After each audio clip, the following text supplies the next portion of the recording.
ഒന്നും രണ്ടും അല്ല 10 അഡേനിയം പ്ലാന്റ്സ് ആണ് എനിക്കിന്ന് പോട്ട് ചെയ്യാനുള്ളത്. അതും ഈ പെരുമഴയത്ത് 10ഉം 10 വെറൈറ്റീസ് ആണ്. അതുകൂടാതെ 11ാമത്തെ ഈ അലോക്കേഷ്യയും കൂടി ഉണ്ട് കേട്ടോ. അങ്ങനെ രാവിലെ മുതൽ ഞങ്ങൾ രണ്ടുപേരും കൂടെ തുടങ്ങിയതാട്ടോ ഇതിൻ്റെ പുറകെയുള്ള പണി. കാരണം 11 ചട്ടികൾ നിറയ്ക്കാനുള്ള പോട്ടിംഗ് മിക്സ് റെഡിയാക്കണമല്ലോ. ഇഷ്ടപ്പെട്ട ചെടികളൊക്കെ എപ്പോൾ കിട്ടിയാലും പ്ലാന്റ് ചെയ്യാൻ വേണ്ടിയിട്ട് ഇതുപോലത്തെ ചെടിച്ചട്ടികൾ ഞാൻ എപ്പോഴും വാങ്ങി വെക്കും കേട്ടോ. പിന്നെ കുറച്ച് ചാണകപ്പൊടിയും വളവും ഒക്കെ റെഡിയാക്കിയിട്ടുണ്ട്. സത്യം പറഞ്ഞാൽ ഈ തൈകൾ എൻ്റെ കൈ കിട്ടിയിട്ട് 3-4 ദിവസമായി. മഴ കാരണം ഒന്നും ചെയ്യാൻ പറ്റുന്നില്ലായിരുന്നു. പോട്ട് ചെയ്യാൻ പറ്റാത്തത് കൊണ്ട് വെറുതെ മണ്ണിലൊന്ന് കുഴിച്ചു വെച്ചു കേട്ടോ. പക്ഷേ ഇങ്ങനെ വെറുതെ മണ്ണിൽ നിന്ന് മഴ കൊള്ളാൻ പാടില്ലാത്ത, അത്യാവശ്യം നല്ല കെയർ ഒക്കെ വേണ്ടുന്ന കുറച്ച് എക്സ്പെൻസീവ് ആയിട്ടുള്ള ആൾക്കാരാണല്ലോ അഡേനിയം. അതുകൊണ്ട് മഴ തോരാൻ നോക്കി നിന്നില്ല. എത്രയും പെട്ടെന്ന് ചട്ടിയിലാക്കി മഴയത്തു നിന്നൊന്ന് മാറ്റി വെക്കണം. രാവിലത്തെ ഒരു പെരുമഴ കഴിഞ്ഞപ്പോൾ പറമ്പിൽ നിന്ന് മണ്ണെടുത്തുകൊണ്ട് വന്നു. വീണ്ടും മഴയോട് മഴ. ഞങ്ങൾ മഴയത്ത് നിന്ന് പണിയുന്നത് കണ്ട് പെട്ടെന്ന് പണി തീർക്കാൻ വേണ്ടിയിട്ട് അപ്പച്ചായും അമ്മച്ചിയും ഞങ്ങളുടെ കൂടെ കൂടി കേട്ടോ. അപ്പച്ചായി മണ്ണൊക്കെ കളിച്ചു തന്നു കേട്ടോ. അമ്മച്ചിയാണെങ്കിൽ മിക്സ് ചെയ്യാൻ ഒത്തിരി ഹെൽപ്പ് ചെയ്തു. പിന്നെയും മഴ തോരാതെ നിന്നതുകൊണ്ട് 10 ചട്ടികളും ഒരു ബേസ് സെറ്റാക്കി ബാക്കി ചെയ്യാനുള്ള സാധന സാമഗ്രികളെല്ലാം എടുത്തുകൊണ്ട് ഞങ്ങൾ പോർച്ചിലേക്ക് പോന്നു കേട്ടോ. പകരം പോർച്ച് കിടന്നവനെ കുറച്ച് നേരത്തിനൊന്ന് മഴയത്ത് ഇറക്കി നിർത്തിയേ.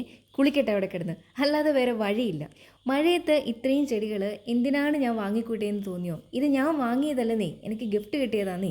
ഒരാൾ എന്നോട് മിണ്ടാതെ ഓൺലൈനിൽ ഓർഡർ ചെയ്തിട്ട് ഇവിടെ നനക്കൊന്നും ഇല്ലാതായപ്പോഴാണ് എന്നോട് ചോദിക്കുന്നത്, ഞാൻ അങ്ങോട്ട് കുറച്ച് സാധനങ്ങളൊക്കെ ഓർഡർ ചെയ്തിരുന്നു, DHL നിന്ന് കോളൊന്നും വന്നില്ലേന്ന്.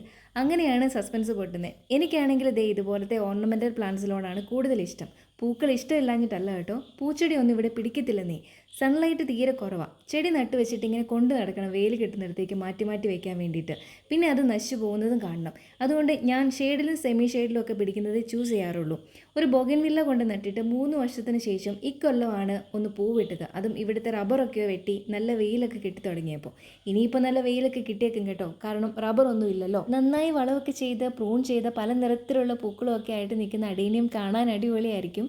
അഡേനിയം പ്ലാന്റിനെ കുറിച്ച് എനിക്ക് കൂടുതലായിട്ട് അറിയത്തില്ല. പോട്ടി മിക്സ് എടുത്തതും അത്രയ്ക്ക് തൃപ്തിയായില്ല. മണ്ണ് നനഞ്ഞു കൊഴിഞ്ഞിരിക്കുമല്ലേ. എന്നാലും അത്യാവശ്യം വേണ്ടുന്ന ചാണകപ്പൊടിയും ഫംഗിസൈഡും എല്ലുപൊടിയും വേപ്പിൻ പിണ്ണാക്കും ആഡ് ചെയ്തിട്ടുണ്ട്. ഇനി നല്ല വെയിലാണ് വേണ്ടത്. അതിന് അലക്കിയിട്ട് തുണി ഒന്ന് ഉണക്കി തരാൻ പോലും നമ്മുടെ പുള്ളിക്കാരൻ ഇങ്ങോട്ട് വരുന്നില്ലല്ലോ. അങ്ങനെ 10 ചട്ടികൾ മഴ നനയാതെ തൽക്കാലത്തേക്ക് പോർച്ചിൽ തന്നെ സെറ്റ് ചെയ്തു. അലോക്കേഷ്യ സിറ്റ് ഔട്ടിലും സെറ്റാക്കി. അപ്പോൾ മഴയാണ്, തോരാത്ത ദുരിതങ്ങളുടെ സമയമാണ്. ഞങ്ങളിവിടെ സേഫായിട്ട് ഇരിപ്പുണ്ട്. അതുപോലെ എല്ലാവരും സേഫായിട്ടിരിക്കാം, പ്രാർത്ഥിക്കാം, കൂടുതൽ ദുരന്തങ്ങൾ കാണാനും കേൾക്കാനും ഇടവരാതിരിക്കട്ടെ എന്ന്.